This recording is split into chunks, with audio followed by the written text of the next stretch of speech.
What is up, guys? My name is Stephen Guadani with 5 Tool Sports Science right here in Baton Rouge, Louisiana. We got a great video coming for you guys today. We're going to be talking about trunk timing, rotational power, how it increases pitching velocity and reduces injury. We're going to be going over a study called Segmental Power Analysis of Sequential Body Motion and Elbow Valgus Loading During Baseball Pitching. It's by Aguinaldo. I hope I'm saying that name right. It is a study that has professional baseball pitchers in it and high school baseball pitchers in it, okay? All right, so first thing, pitching mechanics and energy flow. Baseball and pitching involves a complex sequence of movements that transfer energy from the legs and trunk to the throwing arm. Efficient energy flow through the body segment maximizes ball speed and minimizes injury risk. Elbow valgus torque is closely linked to UCL injuries. This study examined how segmental power and timing influences elbow stress and pitching performance across levels of play. Okay. So what is segmental power analysis? Segmental power analysis measures the mechanical energy generated and absorbed by body parts during pitching. So it's going to focus on the trunk, the upper arm, and the forearm segments to map energy flow through the kinetic chain. It's going to identify how trunk rotation timing and power output influence both ball velocity and elbow torque. It's going to reveal mechanical differences between professional and high school pitchers. All right. So trunk power and timing is predictive of elbow stress. So it showed that professional pitchers show higher absolute valgus torque, 71.3 newtons, versus high school pitchers, which was 50.7. But when normalized for body size, the torque is very similar. So maximum elbow torque occurs during the arm cocking phase, aligning with peak shoulder external rotation. So the arm cocking phase, arms cocking up, and then as it's going through shoulder rotation and the arm is going into layback, this peak shoulder external rotation is typically when you're going to have the highest elbow torque. Okay, so trunk power and rotation timing predict up to 78% of the elbow valgus torque variance in the professionals. All right, so most of the torque variance was just predicated off of how much trunk power they had and the timing of that trunk rotation timing, basically being like keeping the shoulders closed at front foot strike or flying open with your shoulders at front foot strike. Okay, so professional pitchers rotate later and they throw harder. High school pitchers rotate their trunks earlier, reducing efficiency of energy transfer. The professionals displayed later, better sequenced trunk rotation, producing higher velocities.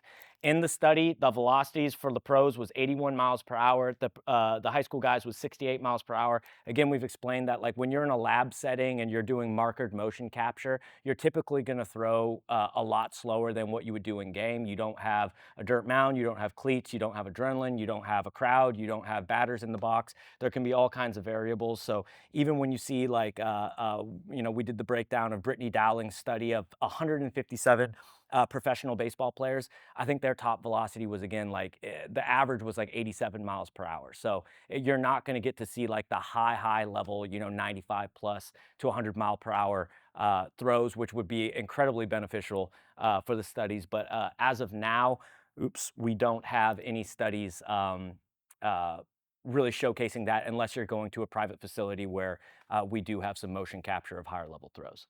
Okay, so early trunk rotation leads to less efficient energy flow and may raise injury risk. These mechanical timing differences help explain higher injury rates in younger pitchers. So basically what they're talking about, high school pitchers rotating their trunks earlier. They're talking about early trunk rotation.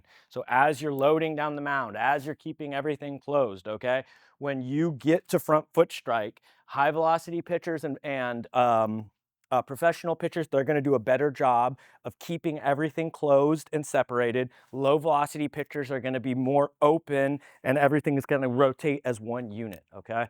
That's going to be that early trunk rotation. The early trunk rotation does two things. It raises torques on your arm and it lowers your pitching velocity, okay?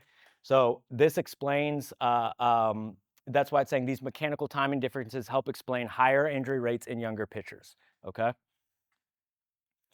Training implications for performance and arm health.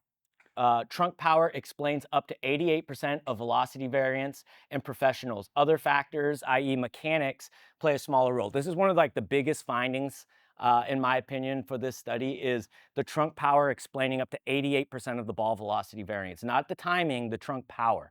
So we've talked a lot about this of trunk rotational power as more and more research comes out and more, testing with things like the Proteus motion, we're coming to realize how important this role of trunk rotational power is for pitching velocity enhancement. Okay, it's probably, in my opinion, one of the biggest things that you can do, especially like if you're at the pro ball level, like this professional level. It's basically saying that it's not the skill that's separating the players. It's not their ability to sequence and time things more efficiently. It's they just have more raw horsepower. They can just rotate faster.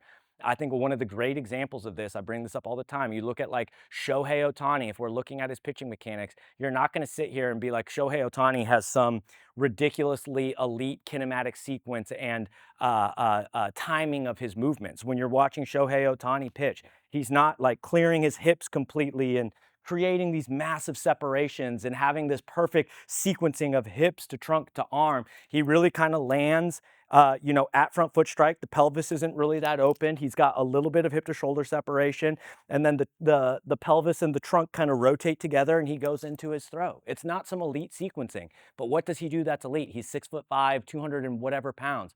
He, in 2020 and 2021, he was in the 90th to 92nd percentile in sprint speed. To this day, he's in the 90th to the 94th percentile of bat speed by Baseball Savant. So that shows he's an elite rotator.